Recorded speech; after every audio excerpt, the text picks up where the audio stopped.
Hi guys, welcome to another video. Well, it has been about a month now since the release of Dragon Ball Sparking Zero, and I have a few thoughts on how the state of the game is right now and what can be improved upon in the future.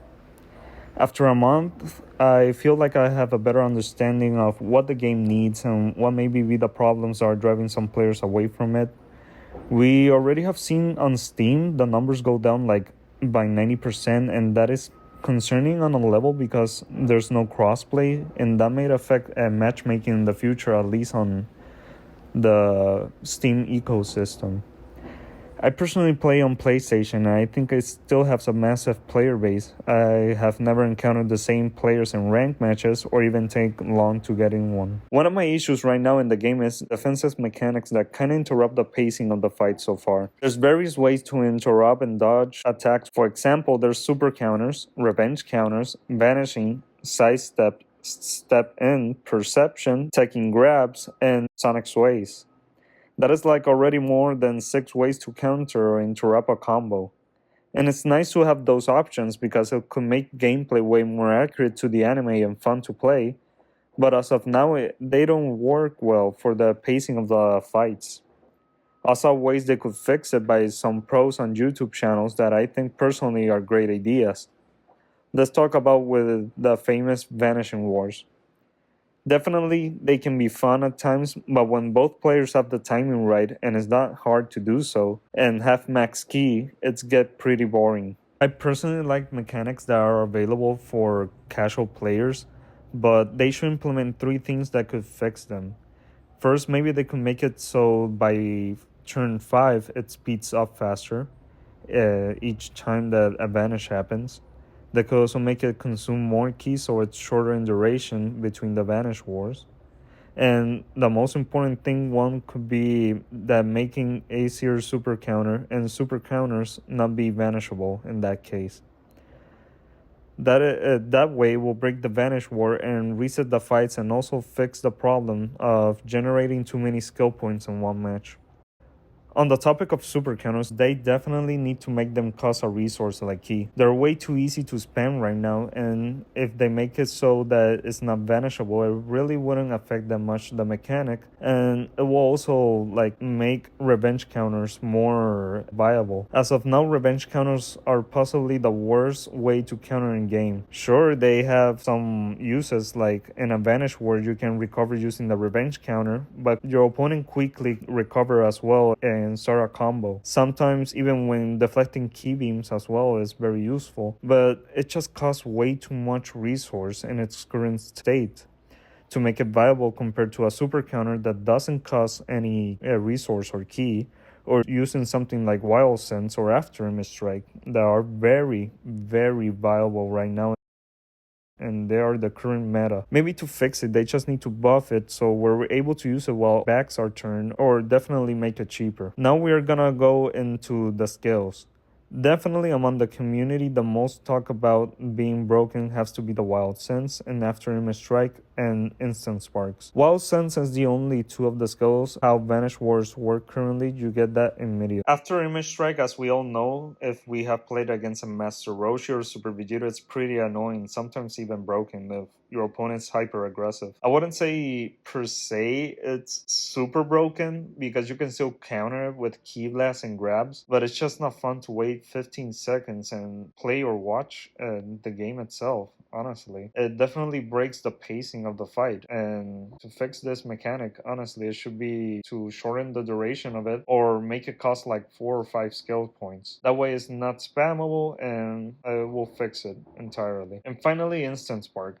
Some characters literally either charge Instant Spark instantly or fast, and others like Broly create a shockwave that interrupts you from hitting them and interrupting the Instant Spark. In my opinion, characters that have unblockable ultimates are just super strong. Their Instant Spark should be either slow or cost like 5 to 6 skill points. Also, the opponent can actually like spam Key Blast, and that definitely should consume more key over time. The other skills I don't have issues with, definitely. They're fun to use or are just buffs. And, they're not that relevant compared to these main 3 skills. Next, we go into character balancing, and that's definitely a very rocky topic. Some are prone nerfs, and definitely others are not. I'm more on the middle ground of the topic. Definitely a fusions, Beerus, Jiren, Broly should definitely be stronger than Yajirobe or Chaozu, for example. But definitely they should not be broken. For example, Broly C can use instant sparks while also having a super armor, so you cannot interrupt it with Ki Blast. Or, for example, you go with Bardock, it creates even a shockwave that pushes you back. And even more, he has unblockable on a special move and other unblockable on the ultimate. Like, it's pretty annoying at sometimes. I personally have learned how to banish these most of the time, but for casual player, the ultimate is definitely gonna guarantee them a defeat. Especially times where the ping and server sync is off. Like it doesn't happen normally, but I have noticed that I'm playing a whole other game while my opponent's playing another game entirely, when our pings are very different.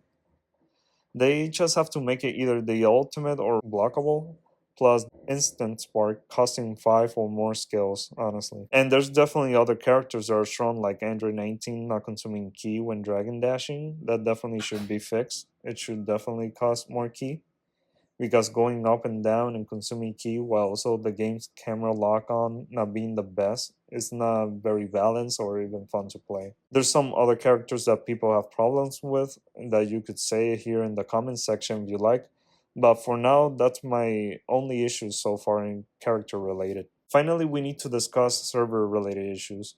For starters, I definitely think they should add crossplay, at least between consoles, or have the option to turn off and on to play with some friends on PC, for example. That way, if you don't want to encounter a cheater, you have the option if you want to play with your friend, you also have that option. Plus, it will definitely fix the Xbox matchmaking issues that some players have been having sometimes, and it will definitely be faster. Quick match should also be actually quick. I like the lobby system. If you win, you stay. But even if you get into a new lobby and there's already people playing, you could be waiting for more than 7 minutes just to play. That ain't a quick match. That's why rank right now feels more casual than actually being a rank mode. It should definitely be like ranked matches where you just queue in and get in a match. Talking about ranked matches, it's widely known to have rage quitters. They should be implement a penalty and reward system where where if the rage quitter quits, you get points, and if he quits, he should get his points removed.